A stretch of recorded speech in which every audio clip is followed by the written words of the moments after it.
गोलू ठीक से पकड़ियो। जी मम्मी। गोलू अब सर्दियाँ आ गई है ना, तो लकड़ियाँ निकाल रही हूँ, रात में ना आग में हाथ सेकेंगे।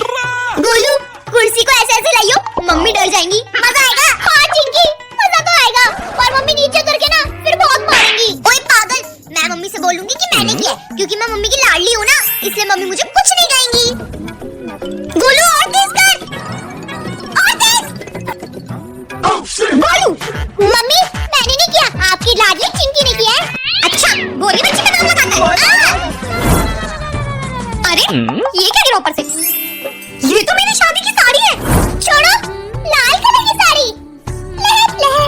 मम्मी मैंने सब सुना, आप इस पापा की परी से